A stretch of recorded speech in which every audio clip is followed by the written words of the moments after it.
In that time of stillness, that last year, was it last year that Yeah, it was yeah, like your yeah. purging year? Tell me about just, I guess the progression of that and what state of mind you were in Well, and wanting to take those steps. I I should say. forget where I heard this, but it may be something biblical. It may not be, but I heard like the best thing to do when you don't know what to do is nothing. Yeah, nothing at all. Huh? Yeah, nothing. You just stop. You like let things happen around you, and you assess your space and what you mean to the space that you exist in. Right. Mm-hmm.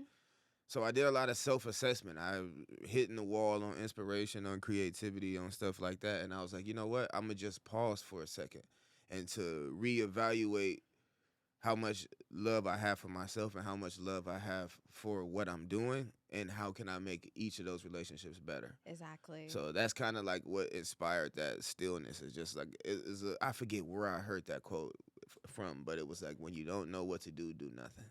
I also I like that quote, and I like how you also talk about just being water and fluid and just kind of being in flow state for the most part. You kind of had this realization when you were in Hawaii, right? Yeah. Was that okay? Yep. What was it about Hawaii that kind of made you want to think about things a little differently? So I'm a Pisces. I'm already a water sign. Yeah. So like any place that's like island style where it's water on every side of you, I kind of just feel balanced in that.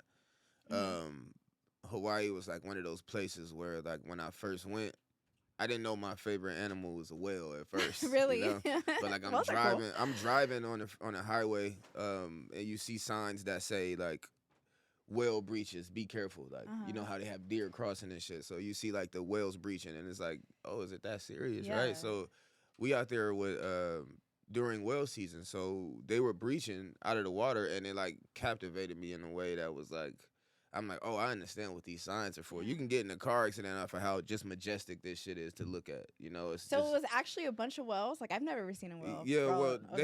they have whale season in out here pretty much. Like, and I'm trying to think of what city exactly, but there's you can whale watch here, like here. Okay. But like, and I think it's March through April and out there, and Okay. it's like that's the most I've ever seen. Like, Wow. it's insane. Like, yeah, it's crazy. So coming back, you just decided to even detox off of social media. How was that? I feel like with being an artist, like I feel like there's a constant pressure of like having the social media presence. So how was the detox stage? Well, I always say you gotta love yourself and what you do first before you get to the point where you could even like function normally in the kind of crazy thing that we in, like the entertainment business. So I say like when it came to doing that, it was just a decision that wasn't so much rap. Like it was like I can't make every decision for my human life based off rap shit. You know what I mean? It can't be like what it means to my career all the time and all this. And that is a lot of responsibility to have to think about. But sometimes you got to be a human first to be able to do the rap shit. You know, you got to be able to take care of yourself spiritually, physically, and mentally to be in good shape. They always say you got to love yourself or you can love somebody else. So it's like there's times in life where we fall out a little bit out of love with ourselves and the things that we doing, and I think you got to be able to accurately attack that at the time. Some people are like to stuff that in the back of their mind or to be like, I'm not happy and still try to function at 100%, but it's impossible. Yeah. So it's like with me, I just kind of see like what's needed from a human perspective, from a rap perspective. It's like, hey, if y'all want me to be the best rapper I'm gonna be, I need to take care of myself as a human. You know. I love that.